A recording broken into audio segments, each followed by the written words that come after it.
Hi, it's Zena Krogadal, your American Dream Makers host. What an exciting day. I have a very special guest. His name is Randy Sutton, and he is an amazing fella doing amazing things. I cannot wait to bring him on, but first, let's go ahead and play my intro video. Here we go.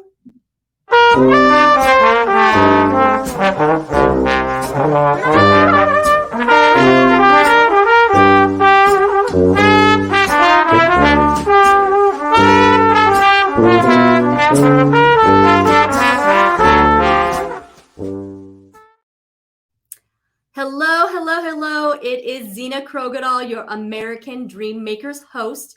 And I have a very exciting guest today. But first, I want to encourage you that if you are on here, please be sure to share this video out. It's going to be an amazing message and very inspiring. Also, if you would like to make comments, please be sure to give StreamYard permission. So go to streamyard.com/Facebook and give permission so we can see your comments. And most importantly, have a great time. And if you have any questions at all, please be sure to put it into the chat. We'd love to hear from you. So Randy is a great, fantastic guy. He is a 34-year law enforcement veteran and nationally known media commentator on law enforcement issues. Randy is the founder of the Wounded Blue, the national assistance and support organization for injured and disabled law enforcement officers. He served 10 years in the Princeton, New Jersey Police Department, 24 years with the Las Vegas Metropolitan Police Department, retiring at the rank of lieutenant. He is recognized as one of the most highly decorated officers in the LVMPD history, having awards for valor, community service, exemplary service, and multiple life-saving awards. He has trained thousands of law enforcement officers in the United States on the subject of policing with honor. He is the author of True Blue Police Stories by Those Who Have Lived Them, A Cop's Life, True Blue to Protect and Serve, and has been recognized by the President of the United States while receiving the Points of Light Award, and is also the author of the Amazon #1 best-selling book, The Power of Legacy, a personal heroes of America's most inspiring people. He is the host of the popular podcast and live talk radio show, The Voice for American Law Enforcement. And you guys, he also was on the TV show Cops for 3 years running. So without further ado, here is Randy Sutton. Good morning, Randy. How are you? Great, Zena. Thanks for having me on. I appreciate it. Oh, I'm so glad that you were able to take your time out of your busy schedule to be here, because you are very, very busy. I mean, gosh, you are quite a book writer. That's amazing. And you've got a new one coming out soon too, right? I do. It's called Rescuing 911, The Fight for America's Safety. It'll be out in a probably 2 to 3 months. 2 to 3 months. Oh, that's great. Can't wait to get my hands on that one. So Randy, tell us about yourself. Tell us, who you are and, why you do what you do. Well, let's go way back in time. I was born and raised in the community of Princeton, New Jersey, where the university is, and small town. I had a really beaver cleaver kind of home life. It was growing up in a small community was fulfilling, for a young kid. But I had some challenges. I was very, very sickly as a child. I was bedridden for much of my formative years when I was 8, 9. The doctors couldn't figure out what was wrong with me, and I was in and out of hospitals.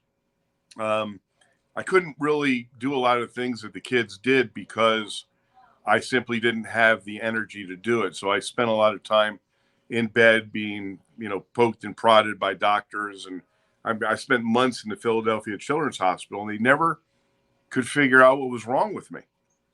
And so my parents were kind of desperate, and they had a friend who had been diagnosed with terminal cancer. And while they went through all the treatments, and they were basically told that she was going to die. And so out of desperation, they went to an alternative doctor, a holistic doctor. And this doctor saved her life. And she was cancer free for years. So out of desperation, they decided to take me to this doctor. Now, I'm like maybe 10 years old, 11 years old, something like that. And this doctor was, shall we say, eccentric. And when I say that, he was an ancient man, and he only had office hours from 12 midnight till 4 in the morning. That's when he had his office hours. So I knew when my parents woke me up in the middle of the night and said, "Come on, we're going to the doctor." I knew that I had issues, right? So they take me to this doctor in Trenton, New Jersey. Knock on the door, and this little bird-like man opens the door.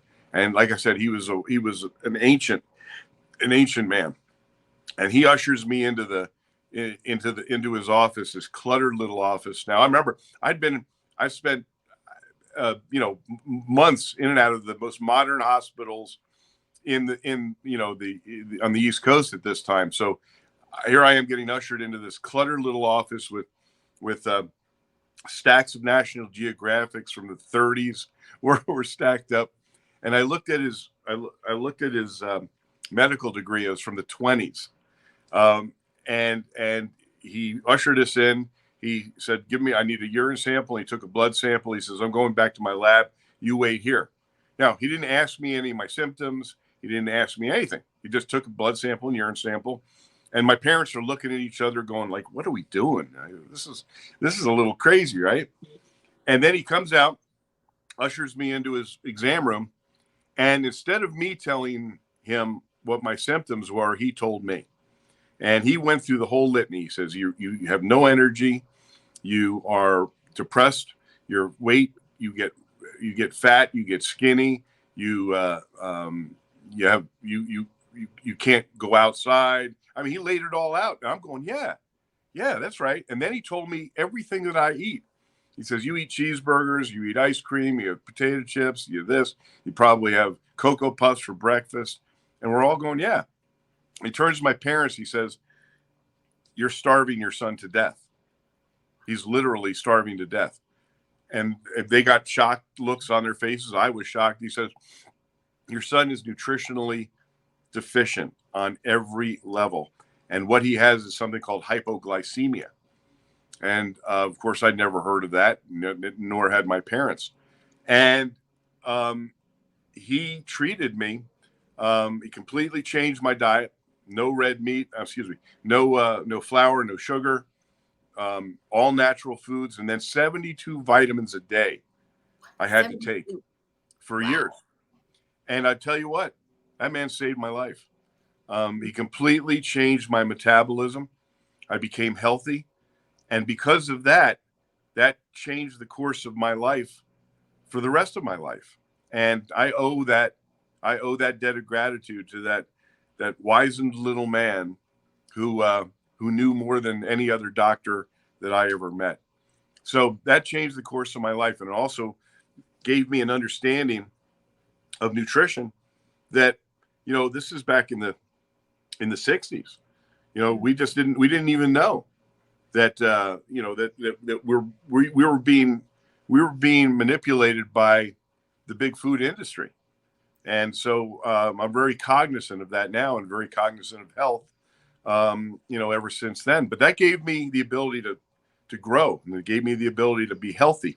And if it weren't for that, I could never have become a police officer, which was my dream from the time I was a child. So when you were a little boy, you always dreamt about being a police officer? I did. I actually count myself lucky, because I always had a direction. My grandfather was a deputy who was actually shot in the line of duty. And both my parents were court reporters. So I got to listen to, the court cases, and I was fascinated by policing. And I've always been a protector. So that was something that came very, very natural to me. And that was my goal, was to become a police officer. And I accomplished that goal when I was only 19 years old, I became the youngest police officer in the state of New Jersey at the time. Wow, And that's and amazing. yeah, and it was, now there was a very strange set of circumstances that allowed me to actually become a police officer. We never know how the fates are going to enter our lives. And what happened was I had, Princeton was a very small department, 30 police officers. And I got hired as a cadet in high school, which was basically a coffee boy. I got to hang around the police station and help out, working the desk and the phones and things like that. Get to know the police officers, get to help them out. And so I took the police test as soon as I was 18, never thinking that they were going to hire me. But they had just changed the age of majority from 21 to 18, not thinking about, well, gee, that means you can be hired as a cop at 18, which is pretty crazy if you think about it now, right? And I tested number 2 on the police test. Now, generally speaking, they only hired a cop every 4 or 5 years. So the fact that I was number 2, they basically did that to keep my spirits up, and they had no intention of hiring me. But then fate played a role.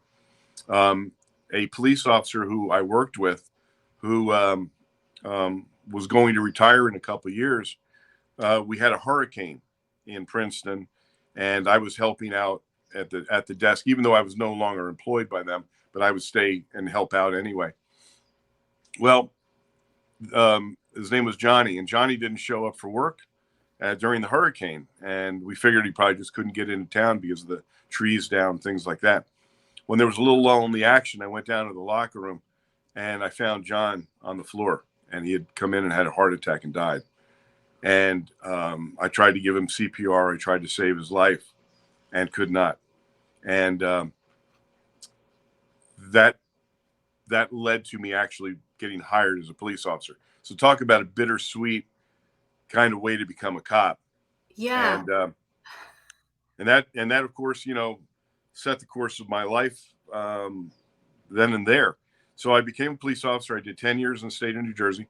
I got to tell you, quite honestly, I was bored in a small town, and 10 years, I did 10 years there and decided that I needed more action. So I joined the Las Vegas Police Department, and I can tell you, had to start all over, had to go through the academy again, had to go through field training again, had to literally start my entire career over again. And I never looked back. It was the best decision that I ever made. And it was a very fulfilling career here in Las Vegas. I did 24 years in a variety of assignments. I did everything from undercover work to major violators. Had a very exciting career. It gave me the opportunity to be on the TV show Cops. I was one of the most featured officer on that show, and that got me a role in the movie Casino. I get called one day.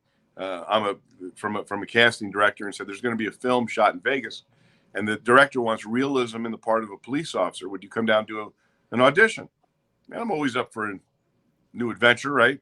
So I walk into this suite, and who's standing there but Robert De Niro and Martin Scorsese, and it was the film Casino. And my audition consisted of me telling them funny stories about being a Vegas cop, and they said, "You got the part." And that's how I got in the Screen Actors Guild, and I've been doing TV and movies ever since. Wow, that's just amazing. So you became a police officer at the age of 19, but it was ushered in with a very traumatic experience. I mean, as a young man, to have to be the one to give CPR. I mean, most of us go, into our adult lives and may not have to really use it, but you ended up having to do that at such a young age and losing somebody that you were close to. Yeah. It was, in fact, that story is in my book, A Cop's Life. Quite honestly, that's a moment that still lives with me to this day. I relive that moment. Well, there's a number of moments that I relive, and that's one of them. That was a life-changing moment for me, and I've had a number of them. And I can tell you that um, understanding what trauma is and what trauma does is something that is essential in my work now as the founder of the Wounded Blue, which is the National Assistance and Support Organization for Injured and Disabled Officers. In a 34-year police career, you see things that most human beings would never want to see, and you learn to deal with those, and you try to deal with them in such a manner that you retain your equilibrium, physically, emotionally, and psychologically. And there's been a lot of dark times, and that I went through during my police career, and so utilizing that information and that knowledge and those experiences is what makes me as effective as I can be in my role as the creator of an organization that helps injured and disabled officers all over this country. Well, I definitely want to get to that for sure. But let's unpack a little bit. Your career as a law enforcement officer. You decided to go from Princeton. How big was that town? Was it a pretty small town? Yeah, it was a very small town. We had 30 police officers. It was 1.5 square miles. And when I went to Vegas, our jurisdiction is almost 8,000 square miles. That's a big difference.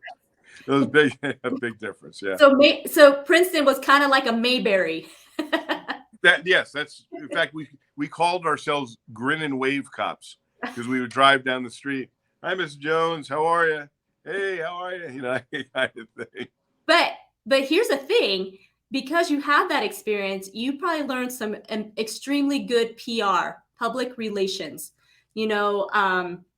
It's just, you know what I mean? Being able to talk to people and relate to them as a police officer is ultra important. And not all police officers have that skill, or it takes them time to learn it. So I'm glad, so I'm guessing that being in a small town, like you said, you're kind of waving and you're, everybody.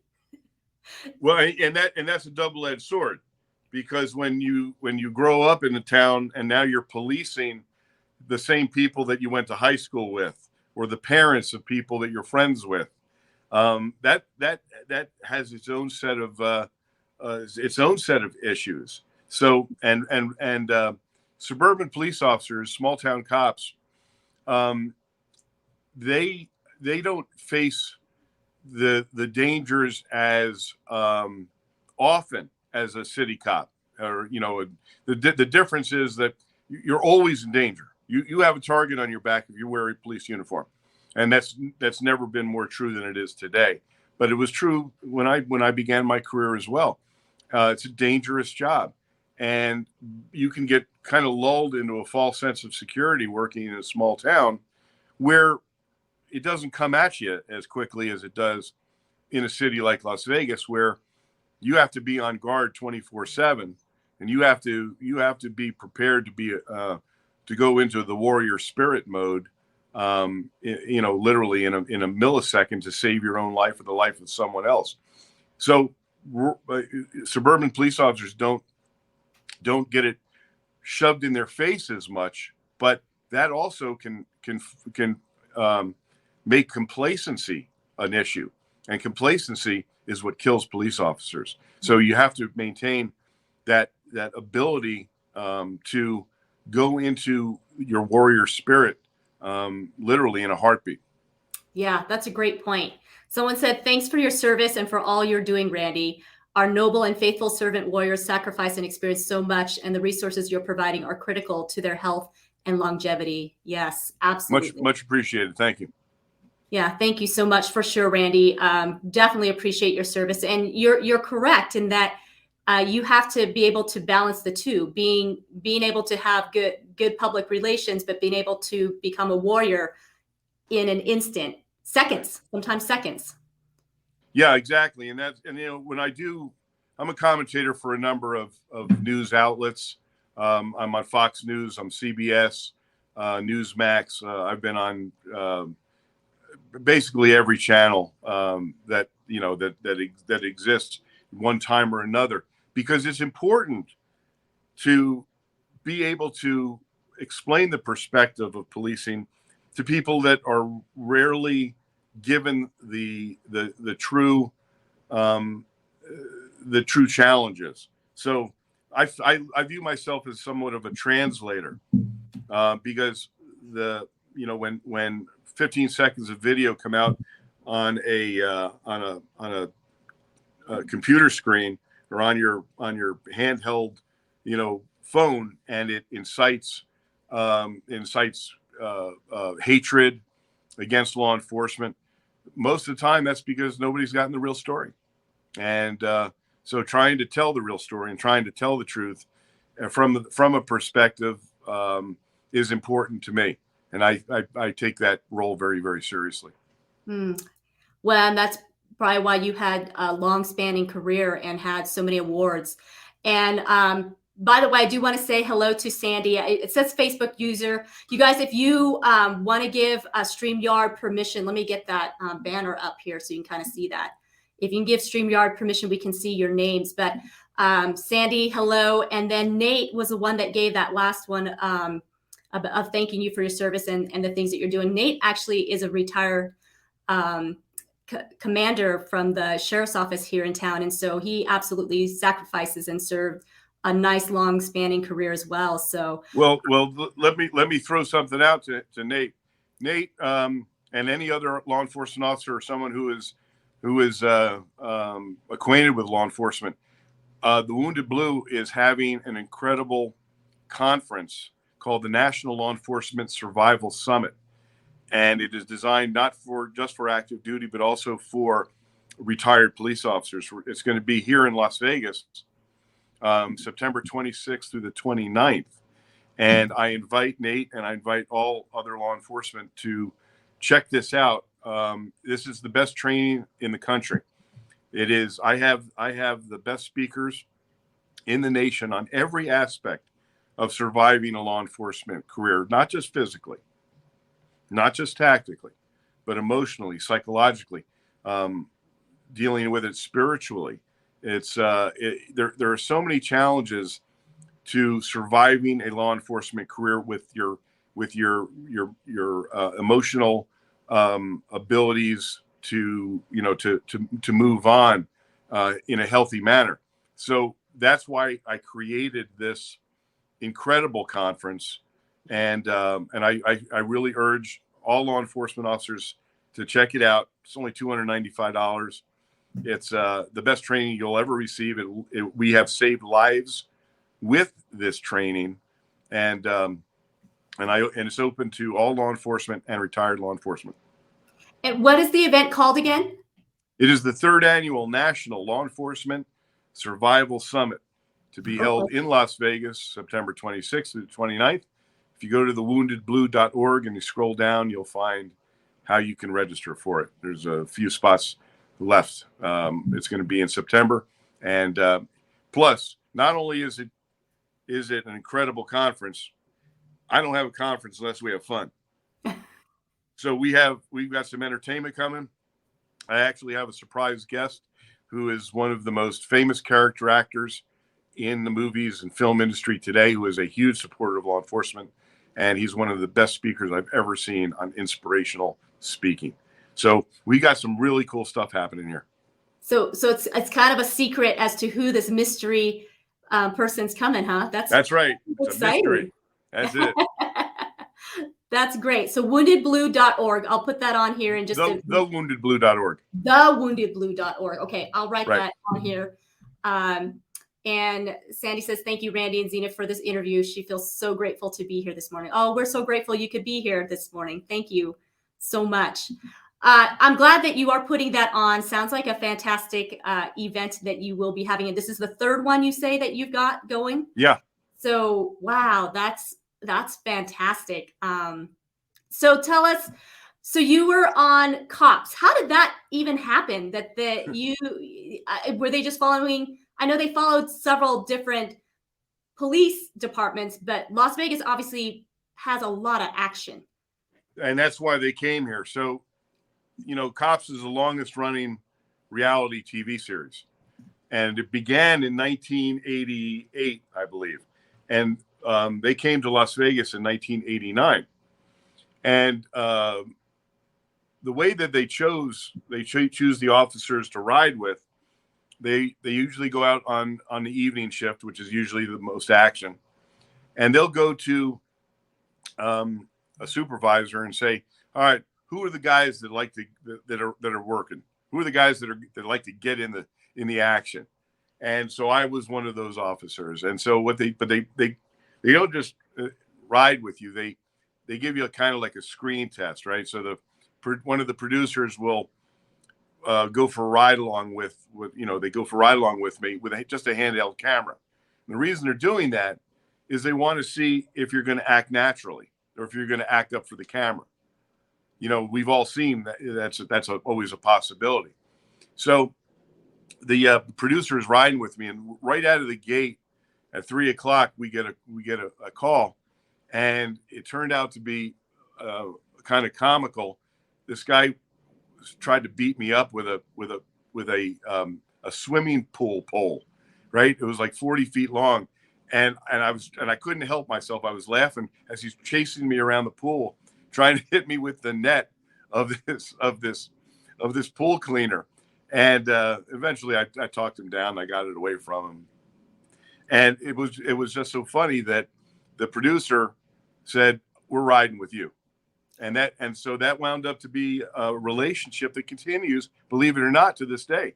That Langley Productions is a supporter of the Wounded Blue.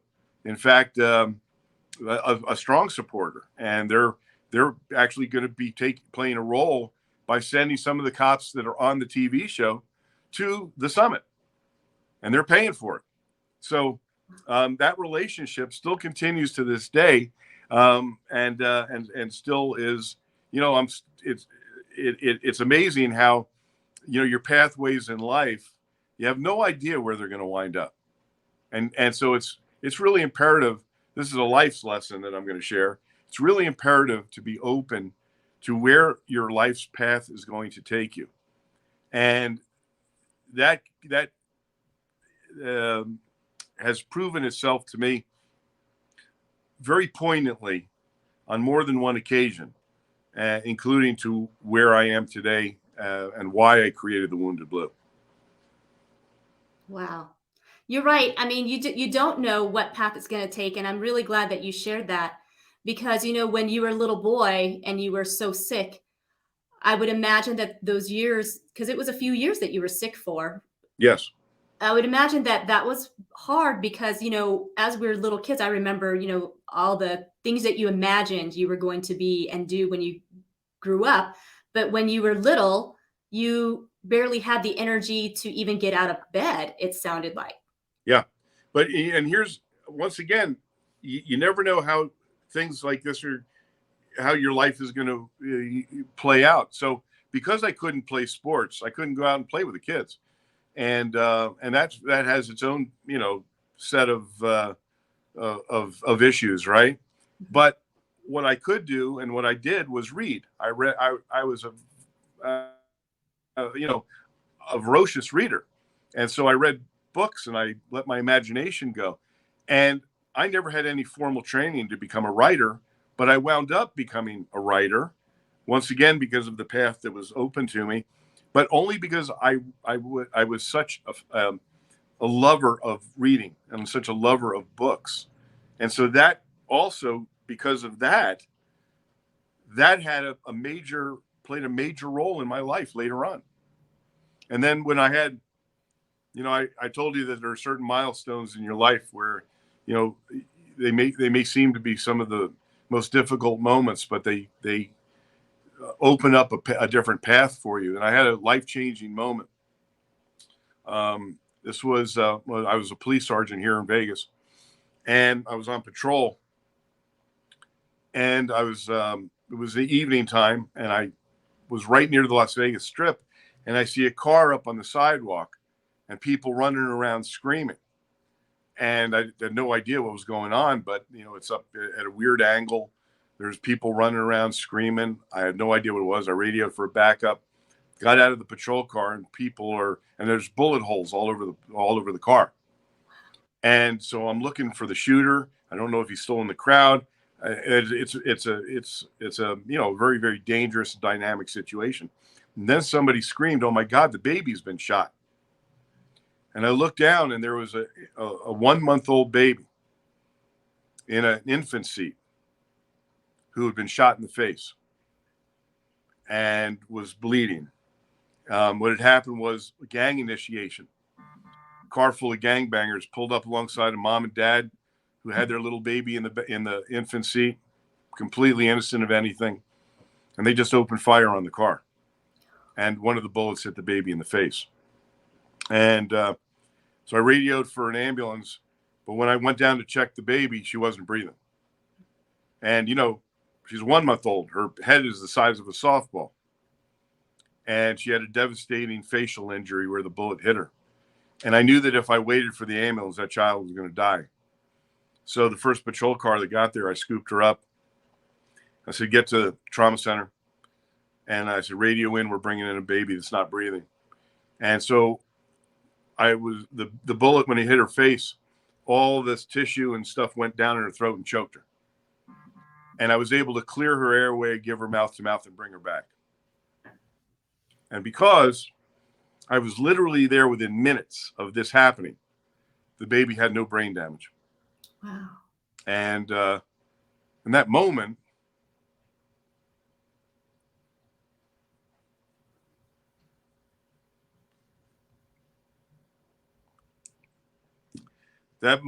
was so pivotal to me that I felt like I needed to write the story. So I went home that night, took out one of my favorite bottles of scotch, a yellow pad and a pen, and wrote the story. It's called Her Name Was Jackie. And I didn't have anything to do with writing. I just felt like it was something I needed to do. You understand? So I wrote the story, I put it away, and it sat in a drawer for 3 years. And then the World Trade Center was attacked. And it was the deadliest day in law enforcement history. And I felt kind of helpless. I wanted to be able to help those officers there. And I of course, I'm in Vegas. I can't. But I got an idea. And the idea was, wait a minute. I got a story sitting in that drawer. Every cop I know has a story like that. I'm going to put them in a book, and I'm going to give all the royalties to the survivors, the widows and orphans of those cops who got killed that day. And that's exactly what I did. It became my first book, True Blue, Police Stories by Those Who Have Lived It. Wow. Yeah. Wow. That is definitely a heart-wrenching moment. Thank God you were there and you acted quickly for that little one. And she is still alive today. Is that correct? I consider her my goddaughter. We get together, and I was able to actually take her to her quinceanera. Wow. And that just, and those are the reasons that, I think deep down inside you wanted to be a police officer from the beginning to make Exactly. to make a difference in people's lives. Mm-hmm. And thank God you had, like I said, you were there at that time and you were quick to act, and you saved many, not just her life, you've saved many lives over your career span. So thank you so much for all of that, because it truly is a sacrifice that law enforcement officers do go through. My husband was in law enforcement for 8.5 years. And so, of course, thankfully, he was here in this area in Yavapai County, the Prescott Valley area. So not quite as action filled as Las Vegas, but nonetheless, there's still dangers here. Absolutely. 100%. And it's getting harder and harder out there for law enforcement officers as time goes on. The respect of the badge is not quite the same as it once was. We're facing a a crisis in law enforcement, and it's been building for the last few years. And unfortunately, we have not even seen the worst of it yet. And I wish I had a different take on it, but the crisis is going to be here for a generation because of um, the political environment and the cowards that are in political office that are more bent on ideological thoughts than they are on public safety and the safety of the people that elected them have dramatically reduced the ability for the police to police. And as a result, we have less cops than we've ever had. Manpower shortages are critical. People are not becoming police officers that would have and wanted to, and it is a minefield of emotional trauma that is facing our law enforcement community, and I see this literally every single day. I see the emotional turmoil and the psychological turmoil that are affecting our officers. And that's one of the things that, my organization, the Wounded Blue, we've helped more than 15,000 police officers in the last 4.5 years. That's an astounding number of people who are not just physically injured, but injured emotionally and psychologically too. Yeah. So tell us a little bit about, I mean, and that is all absolutely true. There's lot of things that you experience as a law enforcement officer that the majority of us do not experience and don't need to because of you guys being out there to protect us. I mean, you're protecting us physically, emotionally, all of that. So much gratitude. But walk us through how you ended up establishing the Wounded Blue. Well, okay, so I can tell you that I did not intend to retire when I did, even though I had a total of 34 years, and which is a pretty long run for a cop. My first 10 years were in a different pension system, so I had to literally start all over. So I intended to do another 6 years as a cop, but that was not in the cards for me. What happened was I was on patrol one night. I was the watch commander. Watch commander means you're the highest ranking officer on the on duty. And Vegas is a big town. It's the ninth largest department in the country. So I had a young patrol officer with me on this night when I was watch commander, and it was 2:30 in the morning. And we're driving down Las Vegas Boulevard, the famed strip right in front of the old Bally's Hotel. And I'm talking to him like I'm talking to you right now. And suddenly I found myself talking slower, and I had no control over it. And I realized that my brain was actually slowing down and I was having a stroke. And I stopped the police car and I told this young man, I said, "Get me help. I'm having a stroke." And first he looks at me like, "Is this the way the lieutenant messes with people?" And then he realized that no, this wasn't a joke. And I got out of the car in case he needed to get me to the hospital. And by the time I got out of the car, I was speaking gibberish. And I knew I was speaking gibberish. I just had no control over it. And it was literally the most frightening moment of my life. And I've been through some frightening moments. And then I lost the ability to speak. And I lost the ability to move. And I crumpled to the pavement. And I lay there absolutely helpless. Couldn't move. Couldn't talk. Couldn't communicate. And I wasn't afraid of dying, Zena. I wasn't afraid of dying. I was afraid of living like that. And I remember distinctly as if it was yesterday, I was praying to die. And then, and people are taking my pictures. I'm laying there on the pavement and tourists are walking by, taking photos of me. And then my team got there. They surrounded me until an ambulance got there, took me to the hospital. And once again, that angel that's been on my shoulder ever since I began my police career and got me out of some pretty rough times was on my shoulder again that night. And the clot went through my brain without doing as much damage as it could have done. And I survived it. But that ended my police career.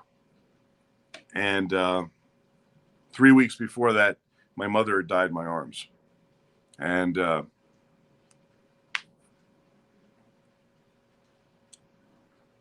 2 months before that, I was in my 5th shooting, a fatal shooting. So there was a lot going on within me that didn't help the fact that there was a clot that went through my brain.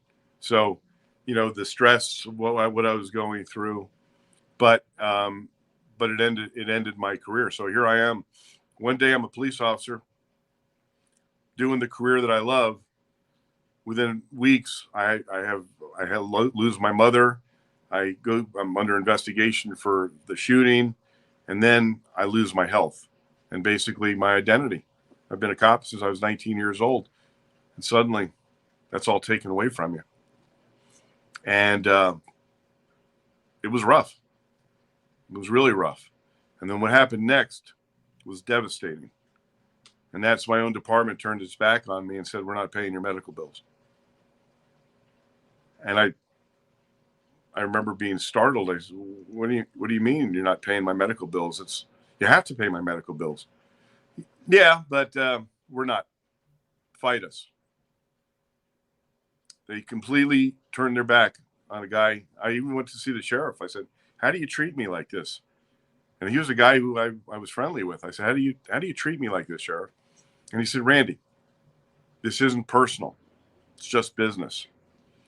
And I came to understand something, a lesson that I wish I didn't have to learn. And that was that he was 100% correct. When a police officer gets severely injured in the line of duty, many will just toss him or her away. They're no longer of use. And so they throw him away. And that's what they did to me. And I fought him. I beat him. They knew that I would. But here's the harsh reality. They knew it would take about a year or year and a half for me to go through the entire process, because they fought me on every hearing they lost. They continued to throw money, taxpayers' money, trying to fight me and not give me my medical benefits. You see, they were hoping I was going to die. And that's the reality.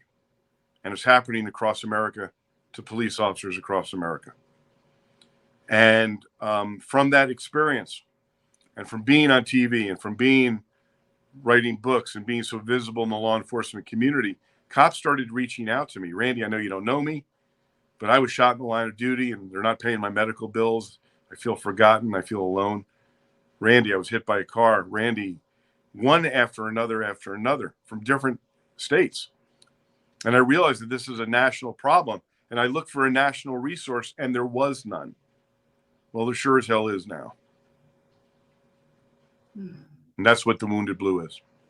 Wow. Well, first of all, I am so sorry.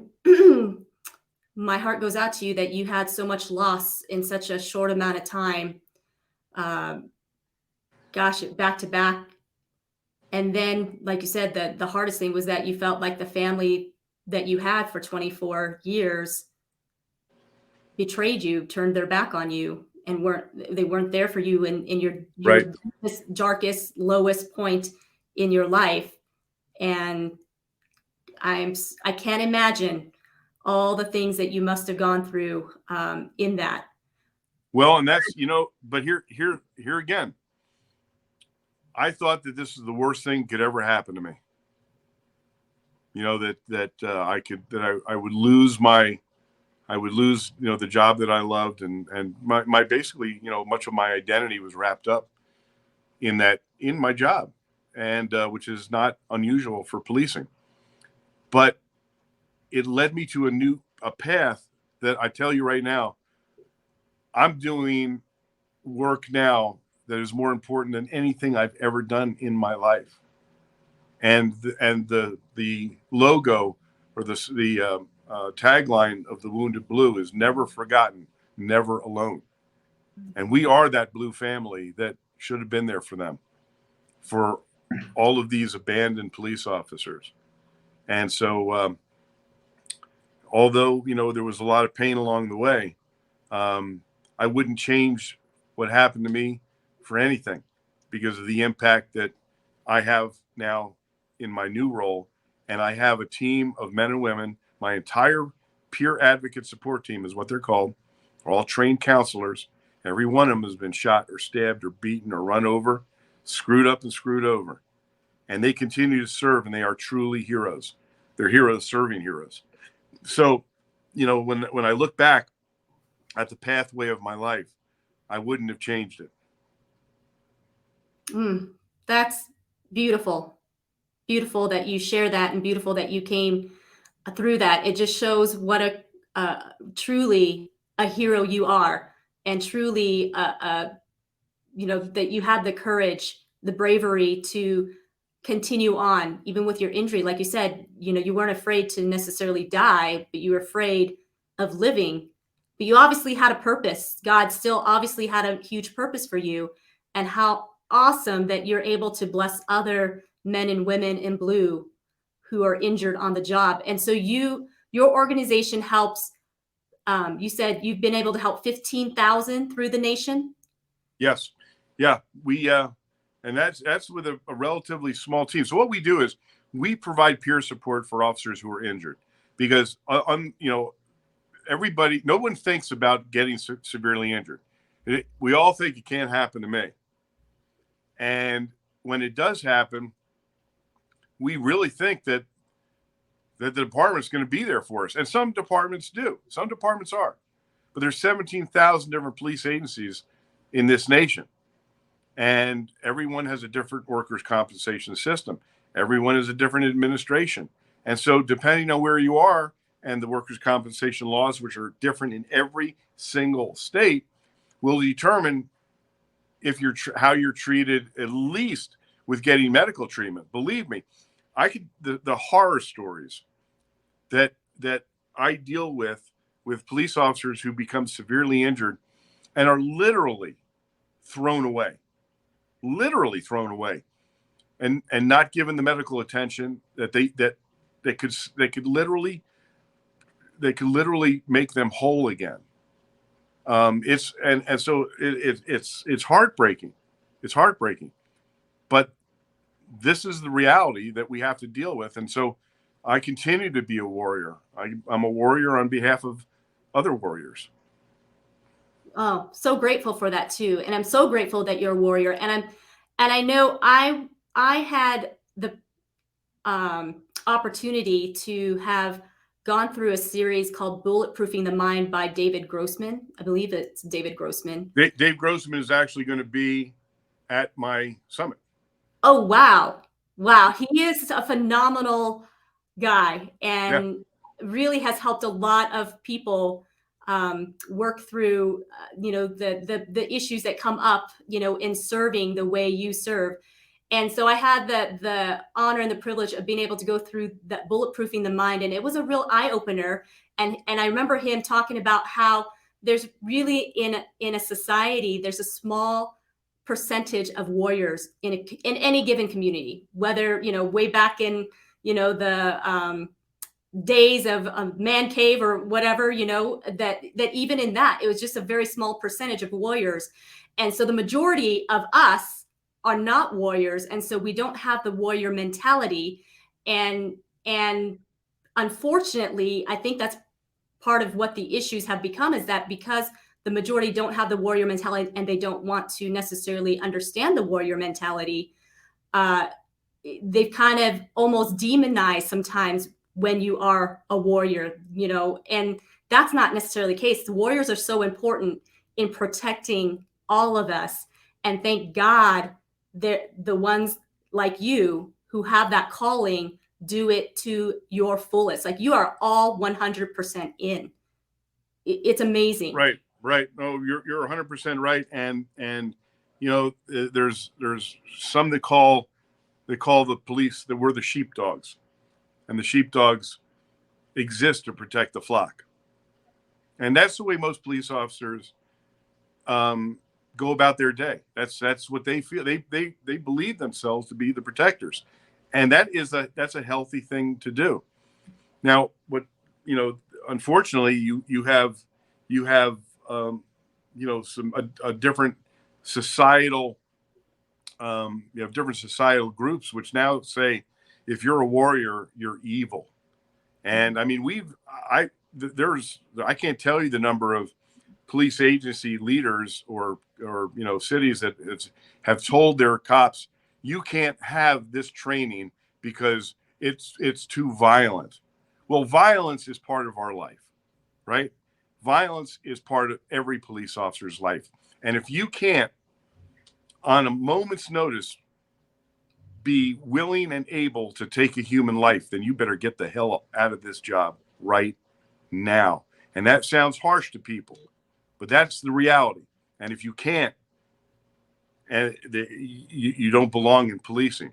And yet people who are making laws, people who are making policies have no idea of the realities of law enforcement, and yet have the power to literally punish cops for doing what they are supposed to be doing. Which in turn is going to bite us in the tail as time continues to go on, because like you said, it's only going to get worse. We've kind of gone into a season where it's just so different than what it used to be, and by the time we realize that we really need our warriors, it's going to be devastating, and unfortunately a lot of people are going to be hurt. And it's happening right now. We're seeing it play out in cities across the country. We're watching. This is what my whole new book is about, Rescuing 911. It's a call to action. It's a call to unify for the good, unify for the right reasons, and to work together to change this new narrative and come back to some sense of normalcy. Oh, I'm so glad you're getting this book out. So glad that you have the gift of writing. And like you said, thankfully, even in your time of being sick, God had a plan and he developed it. So grateful for you, Randy, and all that you're doing. So can't wait to definitely read that for sure, because you're right. We need to change our thinking. We got to change the mindset. I mean, one of the things that, I guess when enemies are trying to conquer, they try to get you, but with the mindset first, try to get you on steady ground, and then they go in for the kill after that. And so I'm grateful to you for doing that. So as you are, how many years have you been running Wounded Blue right now? How long? We just celebrated our 4th anniversary in May. Congratulations. Yeah. And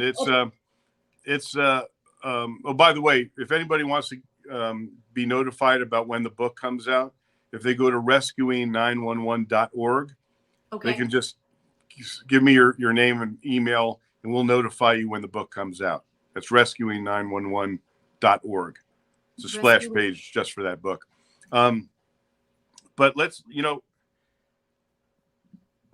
what we're seeing, and this is another unfortunate reality now, is we're seeing a lot of police officers give up. They're saying, I can't do this anymore. And so they are literally just leaving. They're not even waiting to retire. They're just saying, this isn't worth it to me anymore. And so we're losing some really, really good people.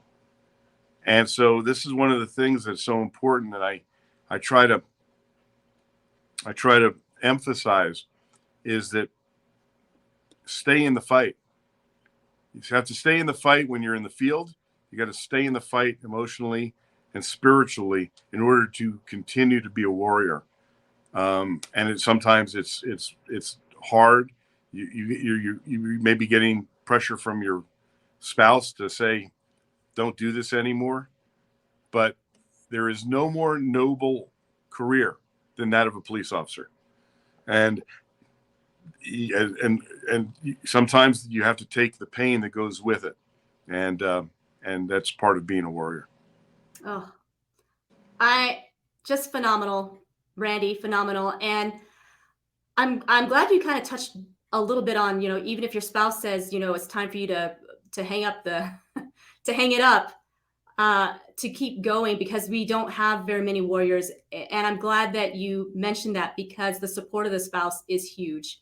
And I know when I was married, when my husband was in law enforcement, I remember telling him, uh, you know, I just want you to know ahead of time that if there comes a moment that you feel like you have to sacrifice yourself for somebody else, I want you to know you have my support, not because I want you to be gone, but because I know that I would not be able to live with a man who has that warrior mentality and didn't do all he could to save somebody else's life, because Yeah, that would be a half a man, and it would be very difficult to for him to go on knowing that he held back because his wife said don't do it. And right, I didn't want him to have that right, voice in his head that, and I knew what I married into. I knew that there was that risk that one day he may not come home, or he may not come home whole.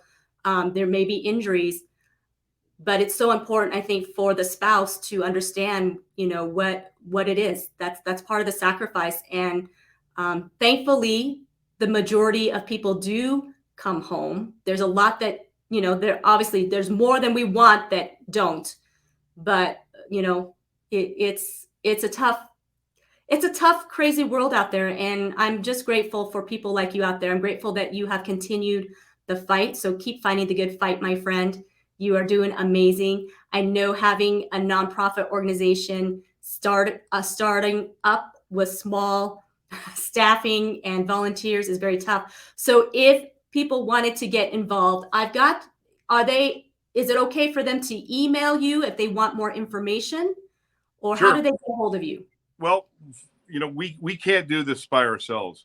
Um, we need the support of the public. Raising money has been very, very difficult. I can't tell you the number of companies that said, Randy, we really like what you're doing, but we can't put our name on it. Because they're afraid of backlash now. That's how insane our world has gotten. So we are completely funded by donation, and by companies that do care about us, sponsoring things like our summit.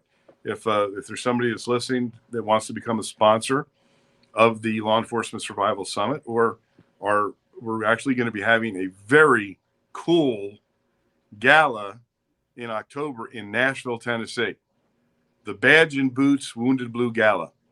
And I've got some amazing country music folks who are part of this. In fact, I'm going to mention this right now because this just happened last week. Toby Keith, even though he's battling cancer, said, I want to help the Wounded Blue. And he's autographing 100 guitars to help us raise funds for the Wounded Blue. Wow. And so there are so many good people that want to help.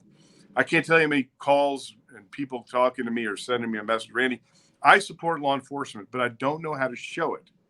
Well, I have a way to show it. Hit that donate button on the Wounded Blue website and give what you can. I mean, I wish I had 10,000 people that were sending me $10.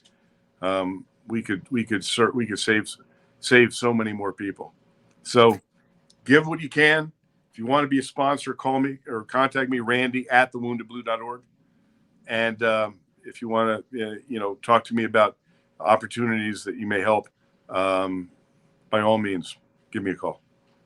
Oh, absolutely. Let's definitely support the Wounded Blue.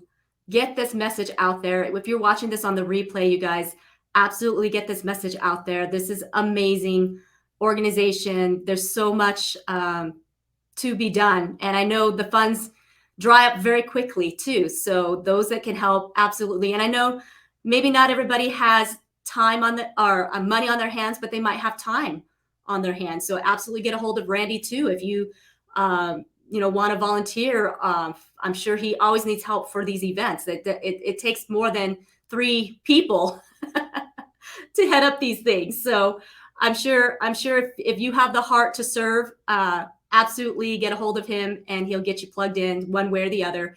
You guys can donate anything. Like he said, any small amount will help, even if it's just a couple of bucks. Couple bucks times a few billion people goes a long way. So don't feel like any amount is too small, right? I mean, just whatever pocket change you can spare, let's do it. I mean, maybe we just skip Starbucks for a day and and donate that to the Wounded Blue. And just imagine. We've had about 2 weeks ago, I was contacted by a gentleman in New Jersey, and he said, "I love what you're doing. I'm going to have a fundraising event for you." So in actuality, on July 9th, I will be in New Jersey for an exotic car show fundraiser for the Wounded Blue. And I just had somebody donate 2 VIP tickets to the Yankees game in the dugout that we're going to auction off. We've got a vacation to the Bahamas. People have been saying, "Randy, I don't have the money right now, but here's what I can do." You remember the movie 13 Hours, the Benghazi story? Mm-hmm. Well, Boone, who was one of the survivors, has agreed to train some people who win the auction, who donate to the auction. So imagine that you at this auction you bid and you get firearms training by the survivor of Benghazi. So we've got some really cool experiences happening. And if any of your listeners or viewers have something like that they want to donate, some type of experience, contact me, Randy, at thewoundedblue.org. You never know what's going to happen. Right. You never know. That's for sure. Oh, Randy, thank you so much for taking the time out to share your story today. And thank you so much for your service. Thank you for your continued service. You are a true servant leader. We need to clone you, Randy. That's what we need to do. Plus, you're like this Hollywood. Yeah, we need to clone you like 100 times, actually, maybe more than that. And then you also have the experience of being a Hollywood star too. I mean, how cool is that? Not everybody has that experience as well. So, Randy, gosh, this hour goes by so fast, but so grateful to you. Thank you once again. You guys absolutely get a hold of Randy, and we definitely want to support him, and look out for his book that will be coming out, Rescuing 911. Look up his other books. Now, can we get your other books also on Amazon? Okay. Yeah, on Amazon. So I will be sure to put in the chat for you guys, the titles of the other books, so in case you want to purchase it, you can do so. So let's absolutely support Randy and his mission in helping others. So have a wonderful day, Randy. Thank you so much. Thanks for having me. I appreciate it, Zena. Guys, thank you so much for being here today. What an amazing guy. I am so glad you were able to join us. And again, if you even watch this on the replay, please be sure to share this out. What an incredible message. Let's get this message out, and let's get Randy some help so that he can help others who have served and sacrificed for all of us, so that we can be living the American dream. Because Randy absolutely is an American dream maker. So thank you guys. Have a wonderful day. Be blessed.